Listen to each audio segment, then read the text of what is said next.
Going on, everyone? Retire on Dividends here. I'm now on part 4 of the official retiring on dividends portfolio.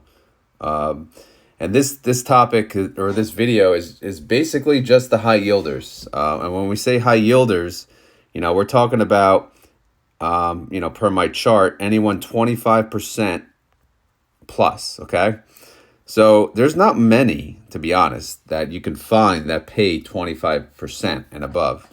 And most of you who already watch my channel, you're very familiar with this list already. So these are the ones that I could find that yield 25% and above. And they are the following. YMAX, which is, again, the Yield Max universe of funds, options income strategy. YMAG, another Yield Max fund, except this one follows the Mag 7, the Magnificent 7. And then the three Defiance funds, QQQY, JEPY, IWMY, they are all yielding above 25%. TSLP it yields about 25%.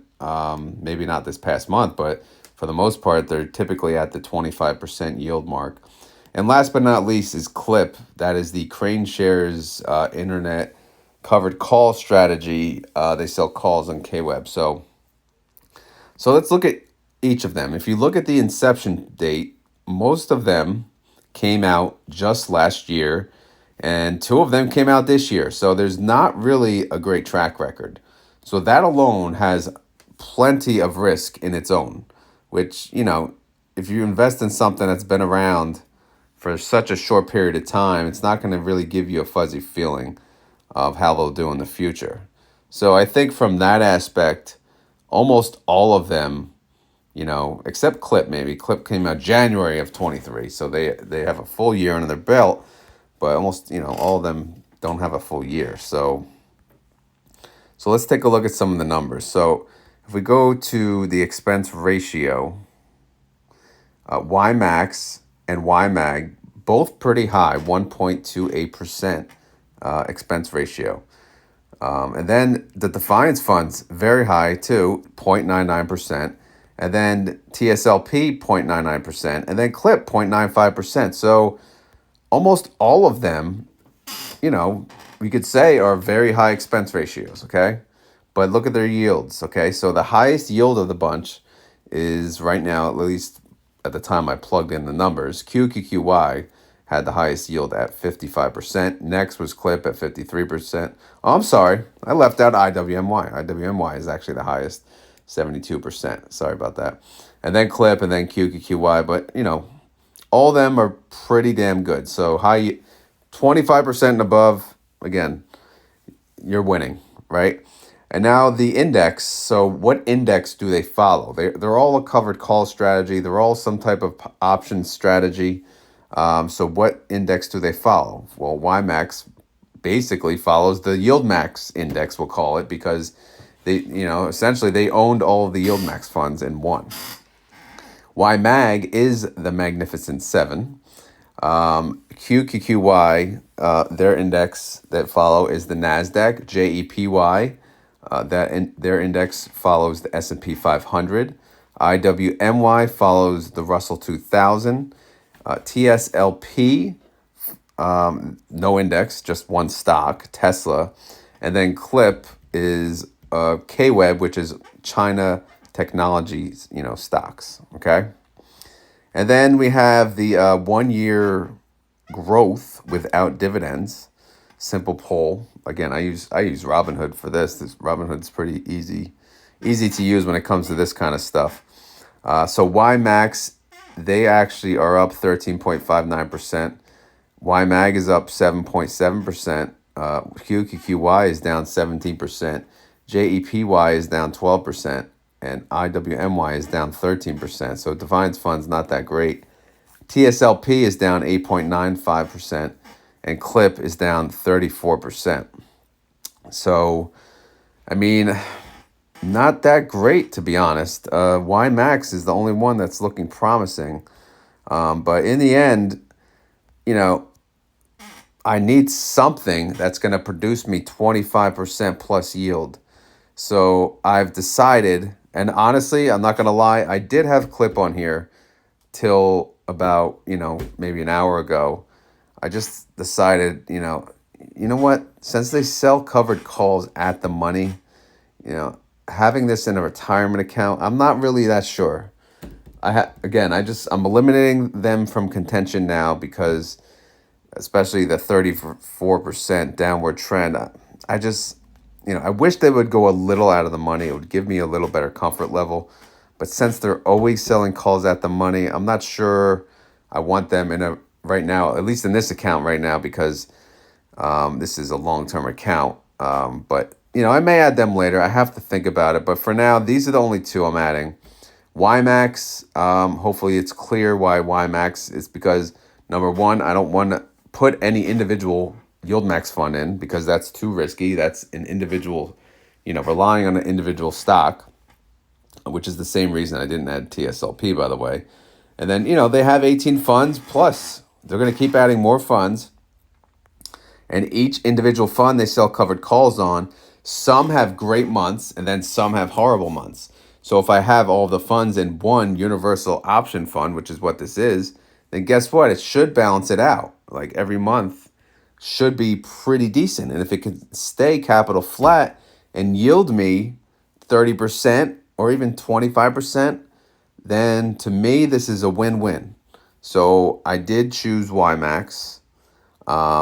And again, brand new fund, so very risky, ridiculous expense ratio. But again, if it's going to pay me 30%, I can handle that expense ratio, especially if you can maintain your capital.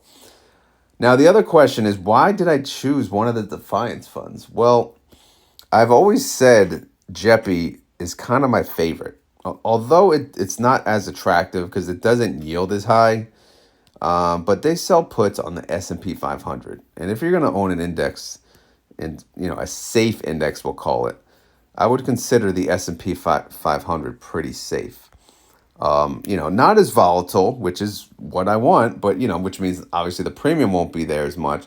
But if you're going to sell daily puts on a less risky fund and you're going to yield 40% dividend, I'm willing to take that risk. Now, unfortunately, it has not performed that great as of late. However, I think, as long as I have to control this fund appropriately, and I have to buy them on the dips, which is typically on the ex-dividend date. So as long as I keep my average, my cost average below or at the current stock price, then I think JEPI would be a good fund to have in my retire on dividends portfolio. So yes, I narrowed it down to two and the high yielders. Okay. So let's go back to the allocation tab. So for those of you who did not catch the other four videos, the first video I did a summary of what I'm doing. And then the other three videos I did dividend growth was one, I did REITs as another, and then I did mid yielders as the other. This is technically video number 5, where I covered the high yielders that yield 25% plus. Now, if you look, I'm plugging that number in. So between the two, I'm averaging 35%, right? Because on the bottom now, I have it average. So average expense ratio, 1.14%. Average dividend yield, 35%. And, 1 year growth, 0.36%. So if I go to allocation, if I plug that number in now, again, the plan is all of these four different sections, I'm going to allocate them equally. So my average yield between the four will be 14.4%. Okay.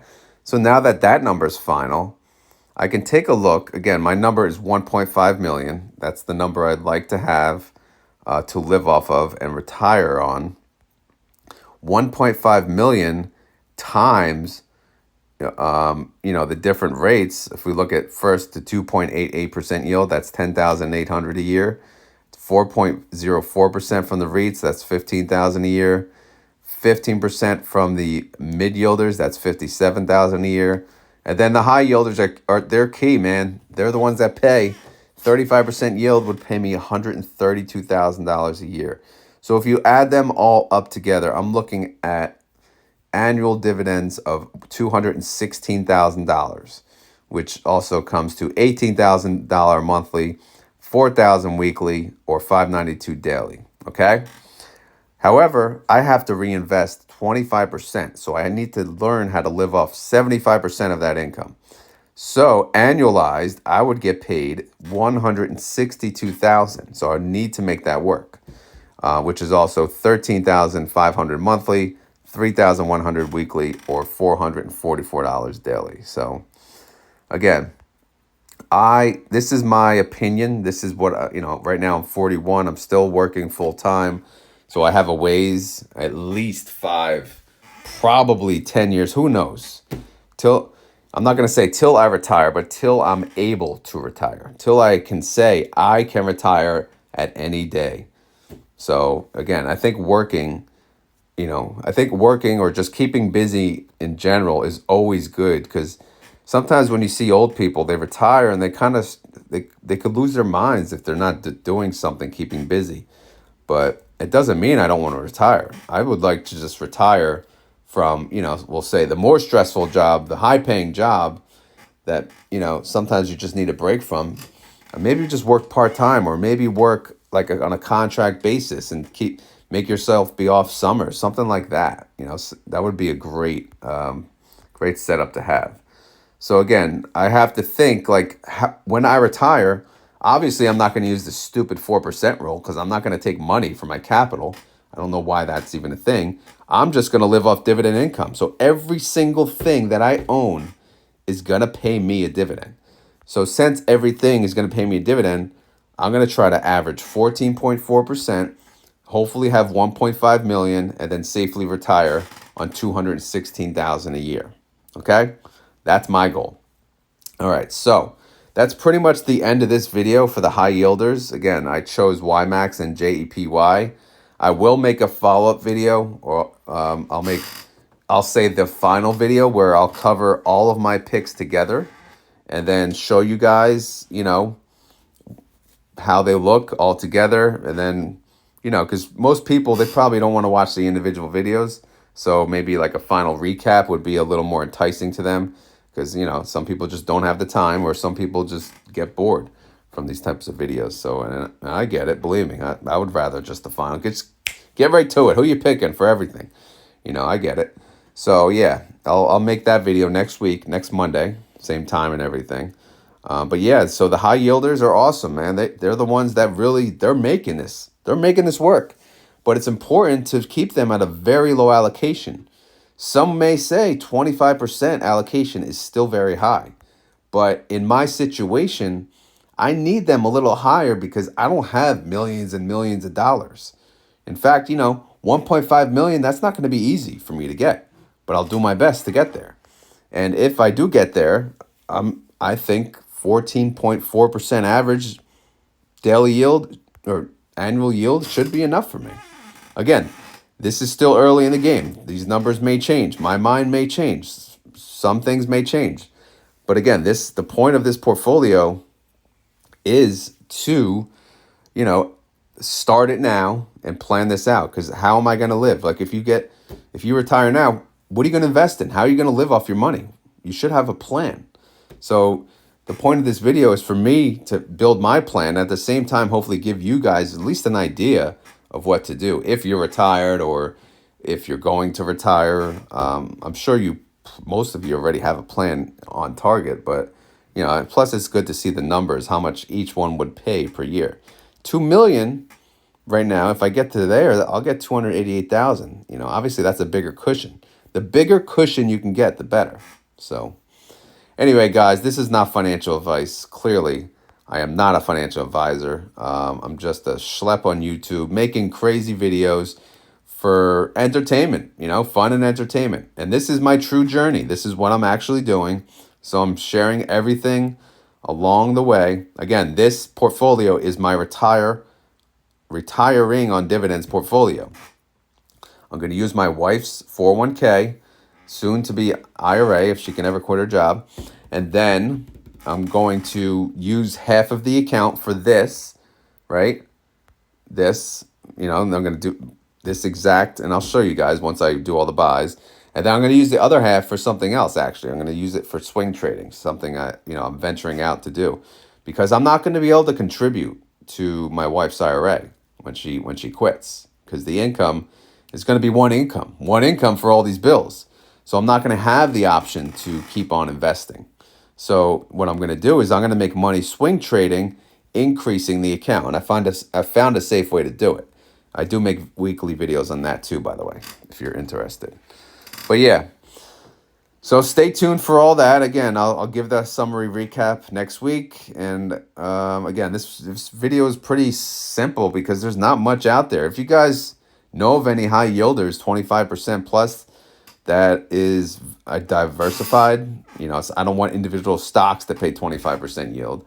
I don't want ETFs that sell calls on individual stocks. I want ETFs on indexes typically, or multiple, or a sector, or multiple shares, multiple stocks.